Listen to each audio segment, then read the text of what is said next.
They fined me $750 for unauthorized fence work, even though the post had been rotting for 2 winters, and I'd only replaced it to keep my dog from getting out.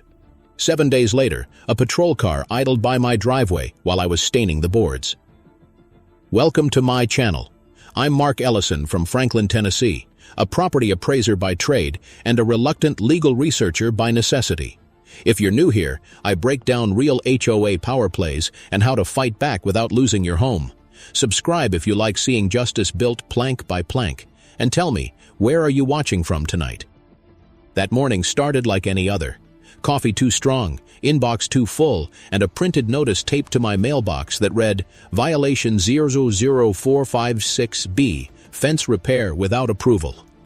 My wife Dana just stared at it, speechless. The fence had been sagging toward the road for months, and one more rainstorm would have toppled it. I'd spent $120 on treated pine and 3 evenings fixing what their landscaper ignored.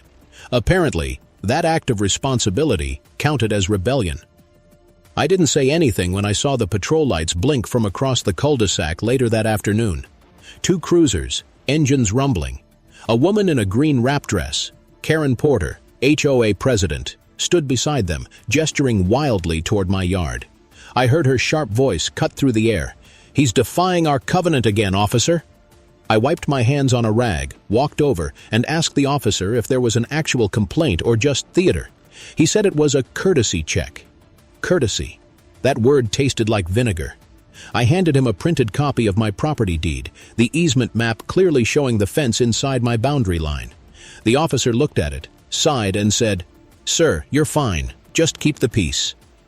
Karen wasn't done, though. She whispered something to a board member, snapped a picture of my license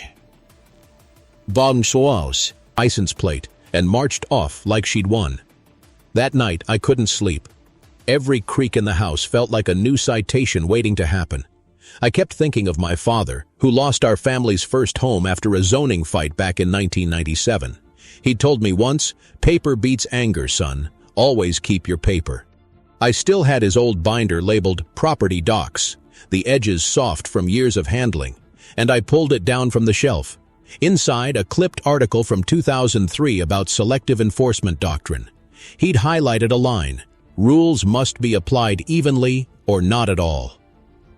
The next morning, I drove to the county clerk's office before sunrise. I wanted the recorded covenants, the official version, not the edited summary Karen waved around at meetings. The clerk, an older man named Walt, found the microfilm in drawer 7B. It took 20 minutes to print.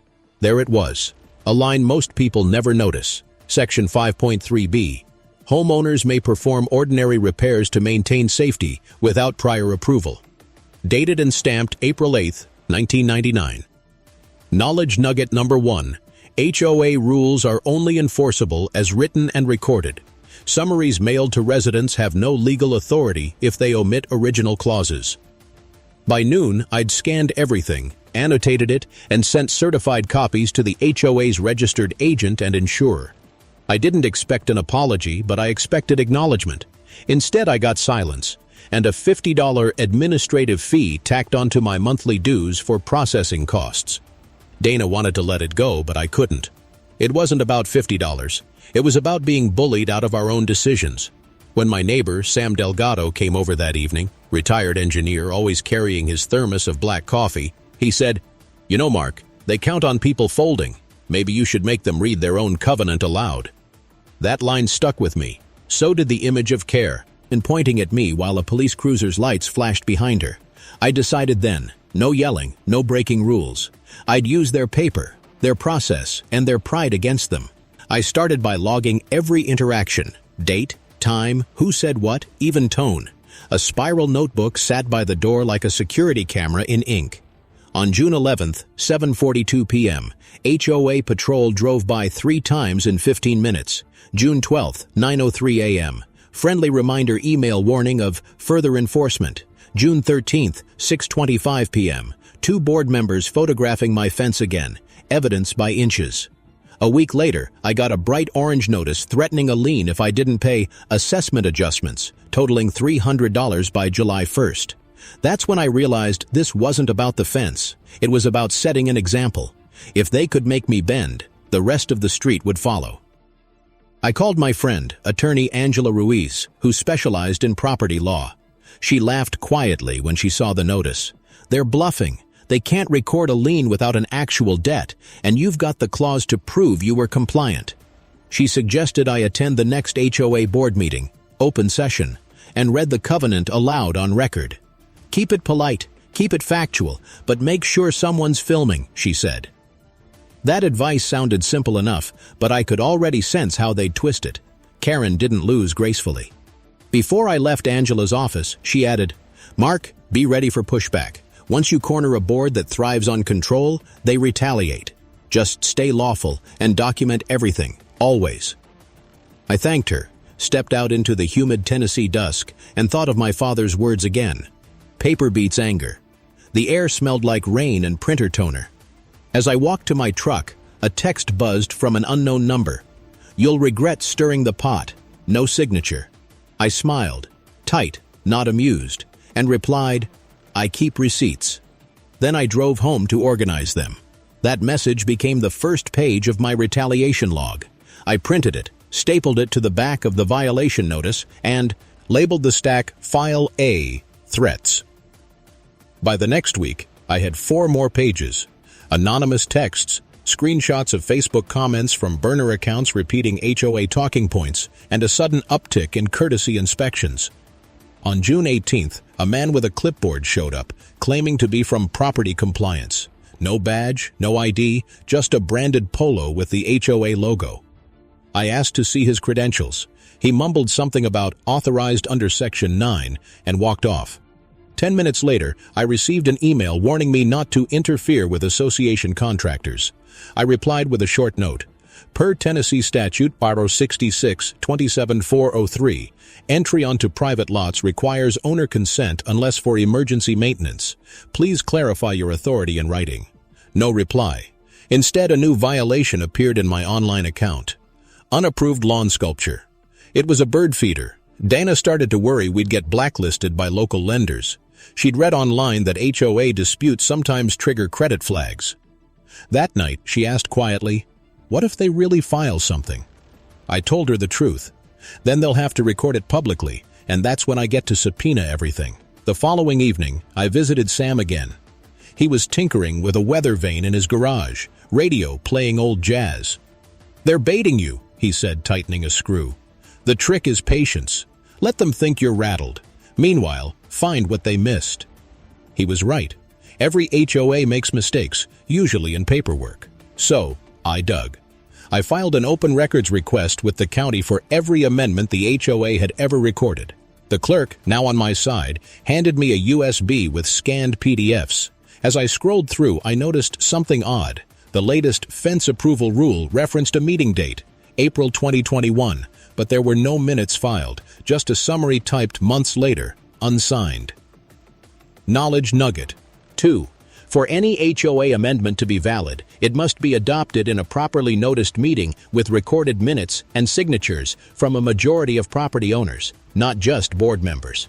I cross-checked the signatures against the roster of residents.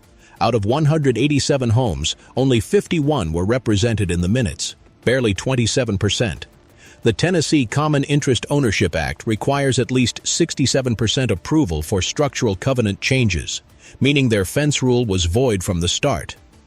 That realization made my pulse quicken, not with anger, but focus. I printed the figures, highlighted the threshold, and placed them in a folder labeled File B, Procedural Defects. 2 days later, Karen herself appeared at my porch, holding a clipboard and a too-sweet smile.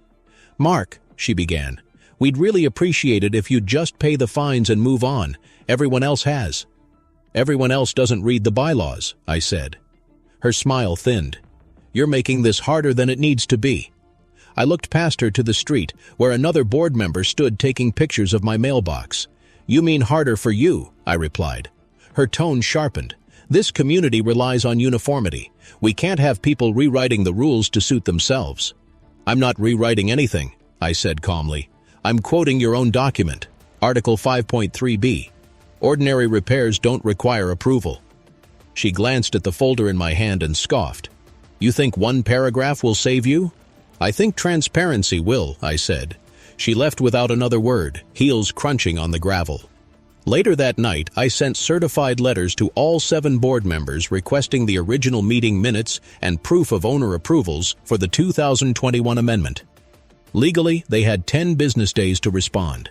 On day 11, my mailbox was empty except for another violation slip: improper communication with board. I laughed out loud in the driveway. Sam, watering his azaleas next door, shouted, "They're panicking already." "Apparently, I broke the rule about asking for rules," I called back. That weekend, I started mapping the association's finances. HOA annual dues, $480 per home, x 187 homes, equal $89,760. Their last newsletter bragged about new patrol contracts, costing $42,000.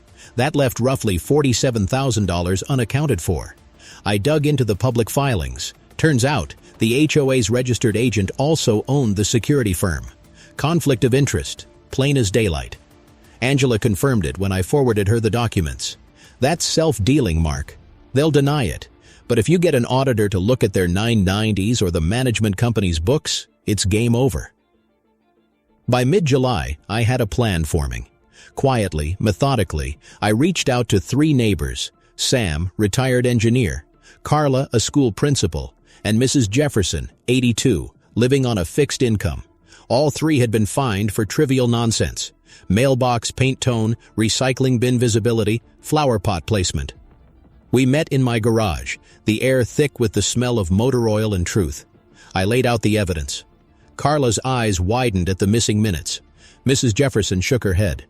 "They fined me $200 for leaving my trash can out 12 minutes past pickup," she said softly. "I paid it because I was scared. I told them I'd found the leverage we needed, just not yet ready to reveal how. The secret was still cooking, and timing mattered more than fury. Let them write one more false violation," I said, "and I'll show them what real compliance looks like." Carla grinned. "You sound like a man about to drop a hammer." "Not a hammer," I said. "A deed." As the group left, thunder rumbled over the hills. The scent of rain mixed with sawdust, and for the first time in weeks, I felt a strange calm. Before heading inside, I opened my phone and typed a short post in our private neighborhood forum. Transparency isn't rebellion. It's maintenance. It got 16 likes before midnight, most from silent neighbors who'd never come. Meant it before. If you've ever tangled with an HOA, you know how quickly small rules become weapons. Tell me below, are you firmly anti-HOA, or do you think they just need oversight? And if you've fought one, drop a tip that helped you stand your ground.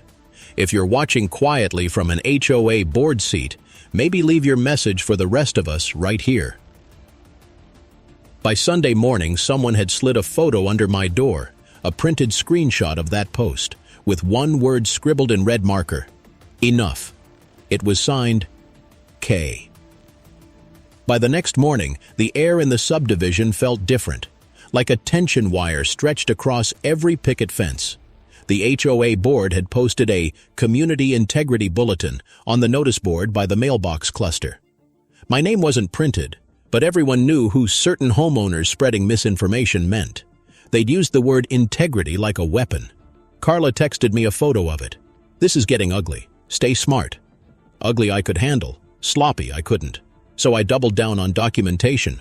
I started recording timestamps on everything: patrol routes, email headers, even the pattern of when their trucks parked near my house. Under Tennessee's one-party consent rule, I could legally record any conversation I was part of. That mattered. Knowledge nugget number 3. In a one-party consent state, you may record interactions as long as you're part of the conversation. Those recordings can support claims of harassment or bad faith enforcement. On July 10th, I attended the monthly HOA meeting. It was held in the clubhouse, a beige room that smelled of carpet cleaner and control. Karen sat at the head table under a framed mission statement: preserving property values since 1994. The irony was almost art. She opened with a smile that didn't touch her eyes. "We've had some residents express confusion about our authority. I'll remind everyone that the board's decisions are binding." I raised my hand. Binding when properly adopted, yes. A murmur rippled through the crowd. Karen stiffened. "Mr. Ellison, you'll have your turn at public comment." I held up the county's stamped covenant copy. This is my turn. Section 5.3b allows ordinary repairs without approval. And the 2021 amendment you're citing, well, it doesn't exist in the recorded minutes. Gasps, murmurs. She blinked twice, lips pressed thin. Those records are confidential to board members. No, I said, sliding a copy across the table. They're corporate records of a non-profit homeowners association under 10, code 448-66-1001. That makes them open to members upon request. Sam sat in the second row, nodding. He'd brought his old Nikon camera and clicked once, the sound sharp in the silence.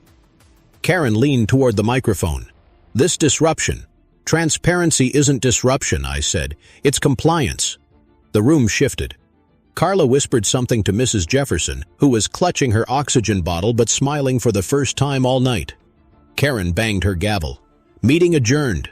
Except it wasn't. Not legally. You can't adjourn before a motion to close.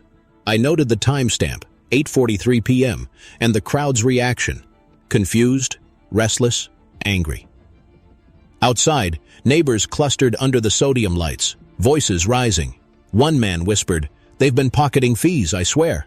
Another said, "Maybe we should vote them out." I stayed quiet, letting the chaos breathe. Let them talk. Every rumor was oxygen for transparency. Later that week, an envelope appeared taped to my door. Cease and desist, defamation.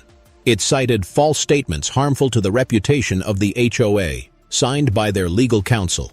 Except the signature belonged to the same person who managed their landscaping contracts. I called Angela. She laughed. "That's not counsel. That's a vendos, or mail fraud if they're misrepresenting legal authority. Keep it. We'll use it." So I filed it under File C, misrepresentation.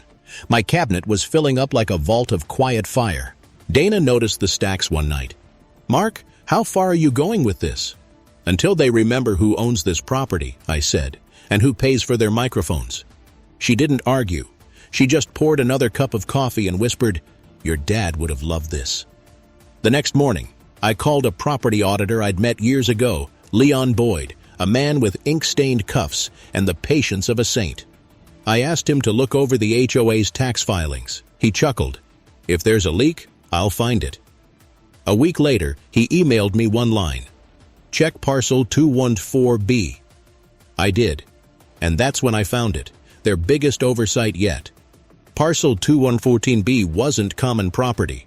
It was a separate tract still deeded to the original developer, never transferred to the HOA, meaning the board had no jurisdiction over it. And the community fence, the one they claimed I violated, sat directly on that line. Reversal number 1 had just been born. I called Angela. "If I bought that parcel, could the HOA still find me?" She paused. "If you own it, you'd control the fence easement. They'd be fining their landlord." That was it. I formed a limited liability company, Franklin Maintenance Holdings LLC, and quietly negotiated with the developer's estate. The paperwork took 10 days and $3,400, including fees. On August 3rd, the deed recorded at 10:12 a.m. I owned the ground beneath their authority. I didn't announce it. I waited. Let them pile on. Over the next week, 3 new violations arrived. Unapproved mailbox finish, non-compliant hose reel, and my favorite, potential non-conforming conduct. I stacked them neatly on my kitchen table and smiled. Every citation they issued was now tied to land they didn't own. That night, I walked the fence line, the boards smooth under my fingertips, the moonlight cutting silver through the slats. I could hear crickets, a dog bark 2 streets over, the low hum of SOS. Me owns air conditioner. Normal life carrying on, oblivious to the quiet bomb I'd just planted. Before heading inside, I murmured to myself, paper beats anger. If you're reading this and thinking how far you'd go to defend your own property, I want to hear it. Would you buy the ground just to teach them a lesson? Or would you take them to court first? Drop your thoughts below, or at least like the video so this story reaches the next guy with a bad fence and a worse HOA. By mid-August, my secret ownership of Parcel 214B had become the silent fault line under every HOA meeting. They didn't know yet, But every new fine, every patrol, every smug email was being written against land they no longer controlled. I waited, patient as rust. The next community update arrived in our mailboxes on August 15th at 2:12 p.m. sharp. A glossy newsletter boasting new legal counsel, enhanced enforcement, and buried in paragraph 3, an announcement.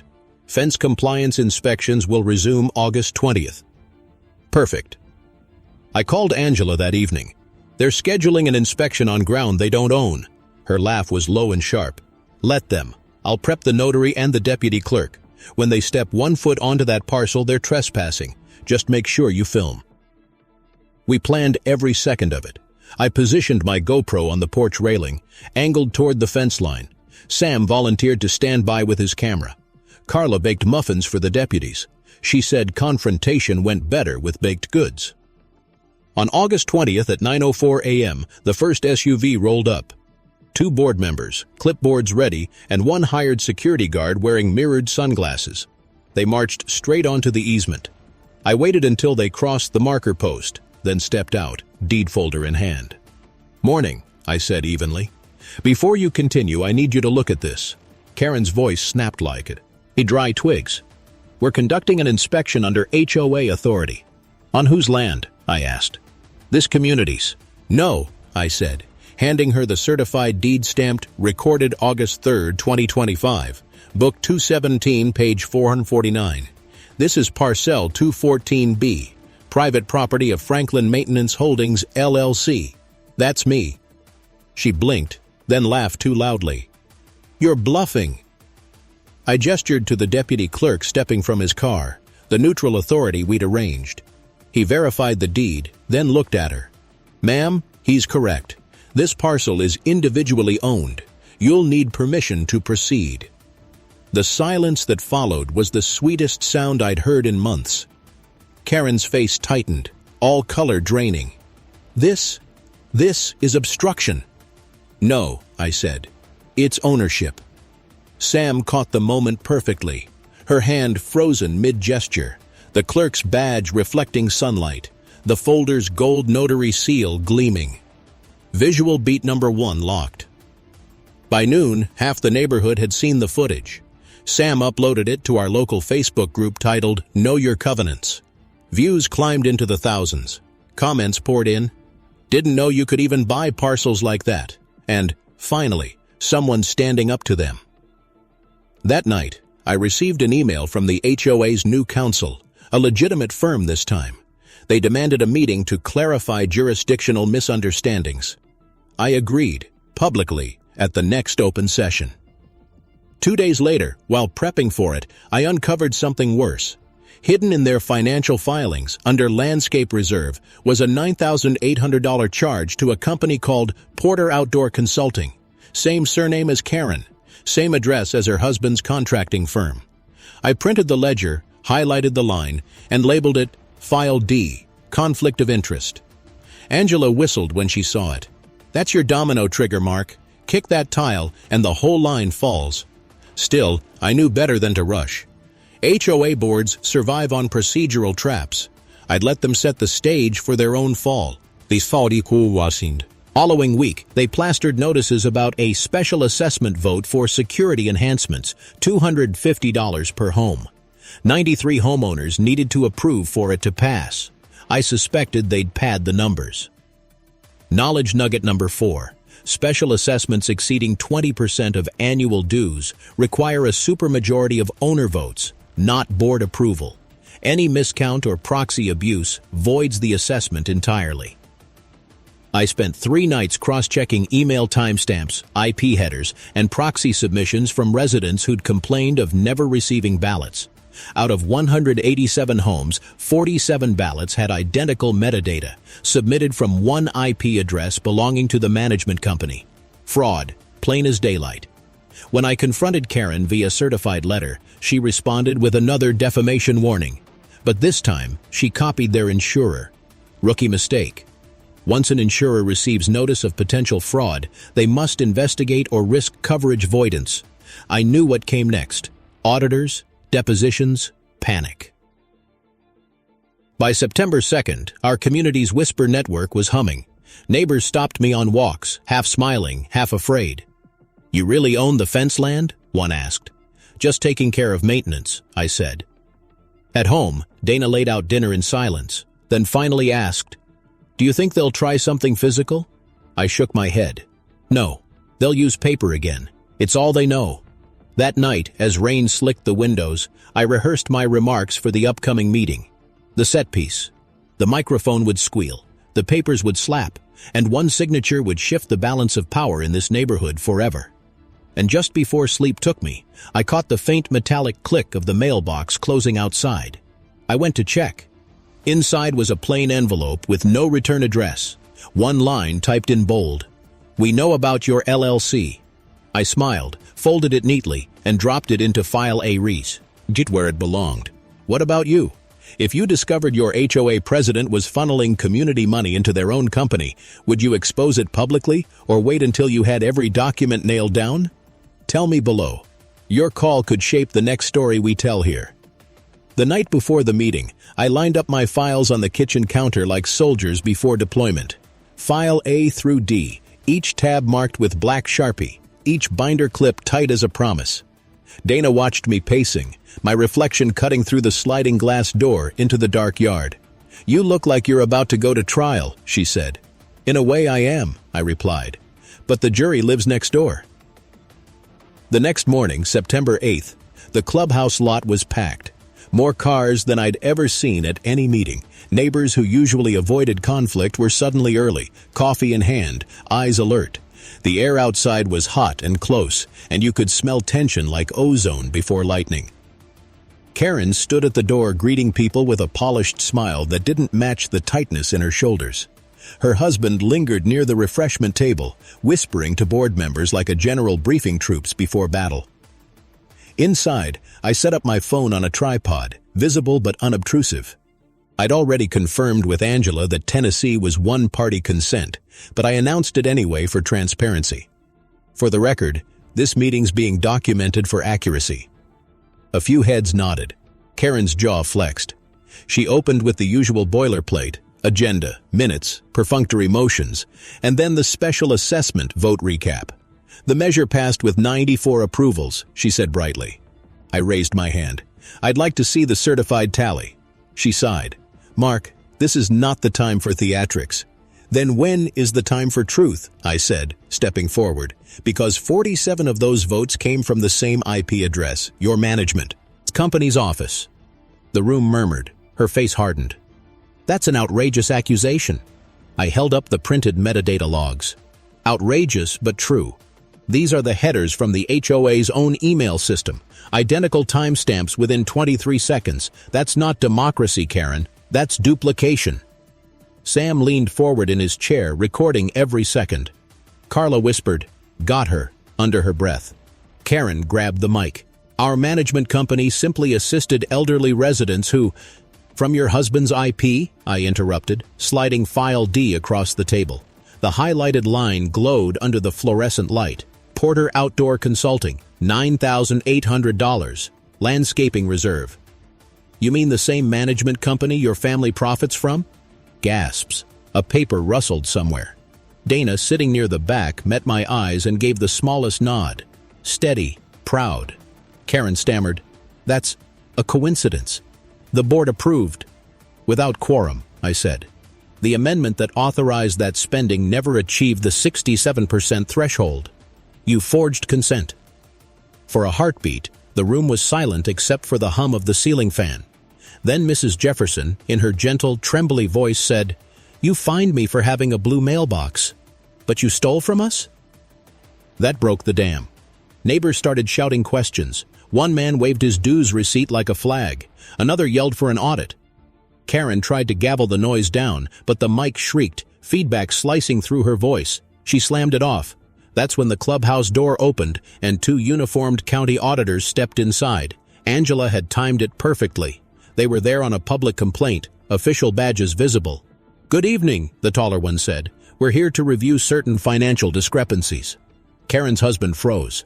Someone dropped a coffee cup that shattered on the tile. I stepped back, letting the professionals do their work. That was always the line. Make noise, then yield to the process.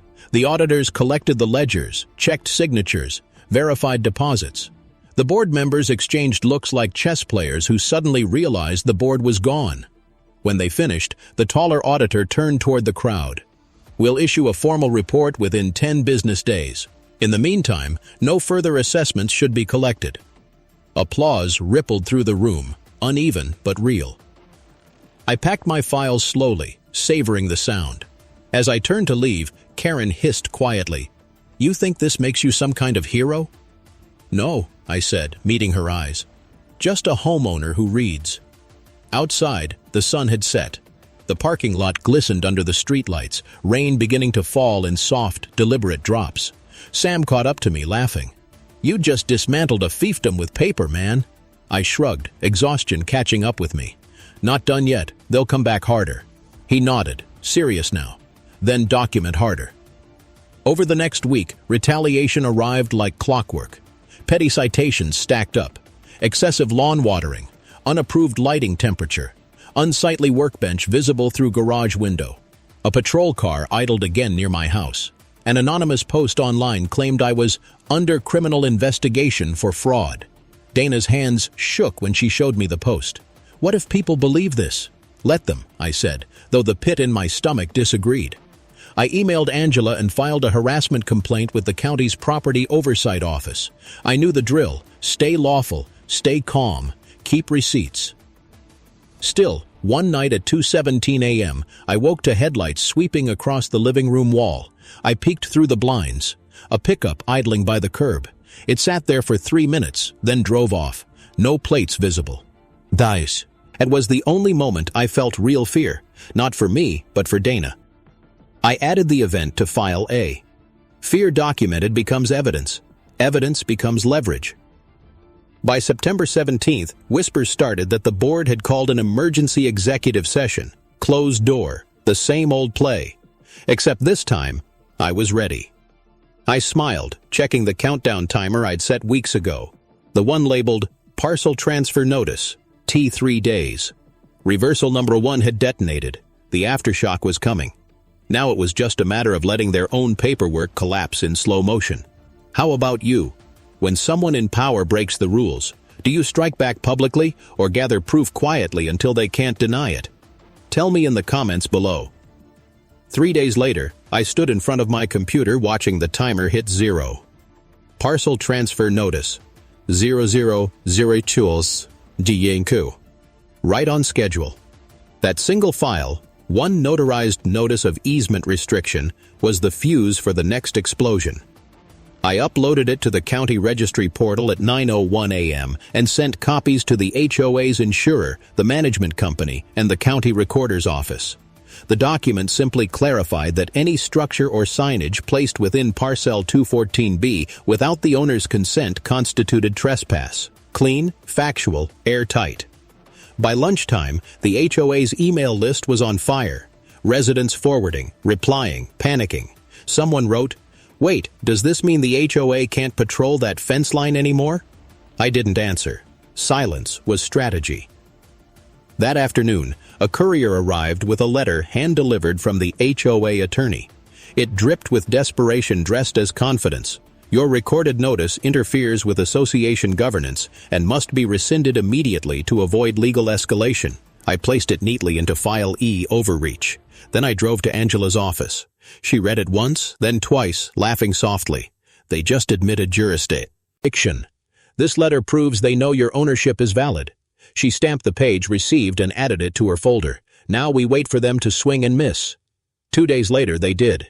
At 7:46 a.m. on September 23rd, I heard the metallic rasp of a lock being cut. I stepped onto the porch in time to see 2 hired contractors removing the small private property, no trespassing sign I'd installed on the fence post.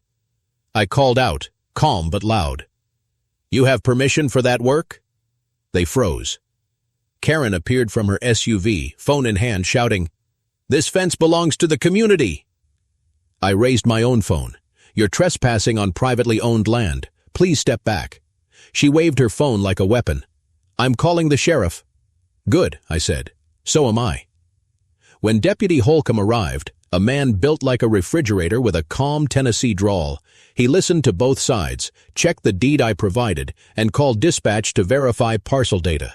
It took less than 2 minutes for him to look up and say, "Ma'am, this property's registered to Franklin Maintenance Holdings LLC. You can't remove signage without owner consent." Karen's expression collapsed into something between disbelief and fury. The deputy turned to me, pen poised over his pad. "Would you like to file a trespass report?" "Yes, sir," I said evenly. "For documentation." Visual beat number 2 locked. Rain-beaded badge, clipboard glinting, Karen standing mute beside her SUV. The story traveled faster than the patrol car could leave the neighborhood. By nightfall, our local Facebook group had the photo, Karen glaring under the sheriff's umbrella, captioned, "HOA President Accused of Trespass on Resident's Property." The next morning, Channel 6 News called. I declined an interview but confirmed the documents were public record. They ran the story anyway. Within 24 hours, every homeowner knew the truth. The HOA's authority wasn't sacred. It was recorded, finite, and very human. That weekend, I hosted a quiet barbecue for the neighbors who'd stood by me. Sam grilled, Carla brought lemonade, Mrs. Jeffy's. Arson toasted with ginger ale, saying, "To fences that keep out nonsense." We laughed, tired but free. Still, I knew there'd be fallout. Power never concedes without trying one last swing. Sure enough, on September 30th, a notice of member expulsion appeared in my mailbox, unsigned, improperly formatted, and hilariously illegal. They'd tried to revoke my membership in the HOA itself. But here's the thing. Membership runs with the property deed, not personal favor. You can't unmember an owner without amending covenants, something they were already too exposed to attempt. Angela advised me to respond once, formally, so I wrote, "Attempting to revoke property rights without due process constitutes civil harassment and potential fraud. Cease all further communication, except through counsel." Then I printed it on thick paper and hand-delivered it during daylight, while half the street watched. By now, even some of the quieter board members had started emailing me privately. One wrote, "We didn't know Karen was paying her own company. We just signed what she sent." Another admitted the management firm was reconsidering its contract renewal. Dominoes, one after another. Still, that night as I stood on the porch, the relief didn't feel like victory. It felt like mourning for every homeowner who'd been bullied into silence before me. The porch light buzzed. Across the street, a young couple walked their toddler, waving awkwardly. "Hey, thanks for standing up to them," the man said. "We were scared to say anything after they fined us for the swing set." "Glad it helped," I said. "Maybe now we can talk about real improvements, stuff people actually need." He nodded. "Playground first?" "Playground first." Inside, Dana smiled for the first time in weeks. "You think it's over?" "Not yet," I said. "But the roof's sagging. One more nail and the whole thing caves in. For everyone reading, what do you think? Should residents push for a full dissolution of a corrupt HOA, or is reform the smarter path? Drop your take below. I'm genuinely curious how far you'd go to rebuild fairness where you live. By October, the roof finally started to cave. Not all at once, but in slow, satisfying cracks. Insurance reviews, bank audits, board resignations trickling like leaks in a ceiling no one maintained. It started with an email from the HOA's insurer, subject line, "Inquiry regarding potential fiduciary breach." They'd received my certified copies weeks earlier, but now they wanted official statements. "We're opening an internal review," the adjuster wrote. "Please refrain from altering or destroying any association records." That one sentence turned Karen's fortress into a sandcastle. Within days, 2 board members quit, claiming family reasons. One was the treasurer. The other was the secretary whose signature appeared on every questionable check. When their resignations hit the group email thread, neighbors started replying, "About time." The next board meeting was packed beyond capacity. People stood along the walls, folding chairs, scraping tile. Karen arrived late, shoulders rigid, hair pulled too tight. She looked smaller somehow, stripped of her usual armor of certainty. She opened with the same hollow poise. "There's been a lot of misinformation circulating." I raised my hand. "Then let's clear it up publicly." She hesitated, then nodded stiffly. "Proceed." I stepped forward, not with anger this time, but with something quieter. Resolve. The insurer's investigating because of the $9,800 payment to your husband's firm. The county confirmed the amendment you relied on for enforcement was never filed properly. And the sheriff verified your trespass on privately owned land. That's not misinformation. That's record. The crowd murmured. Yeah, and someone clapped once, sharp and deliberate. Karen's lips trembled, but she managed. We did what we thought was best for property values. Property values, I repeated softly. You mean the numbers on paper, but what about the people? The ones fined, humiliated, threatened. You forgot they were the value. A hush settled. I turned to the audience. You all can rebuild this, or you can let it rot. Either way, it's yours again. Sam stood and said, Motion to call for a re-election of the board. The room erupted in applause. Real, sustained, human applause that drowned out everything else. The motion carried unanimously. Even the remaining board members didn't resist. They just looked relieved. Karen stood there, eyes glistening, whispering, You'll regret this, Mark. I doubt it, I said, but I hope you learn from it. By the following week, interim leadership was in place. Carla as acting president, Sam as treasurer, and Mrs. Jefferson handling community outreach.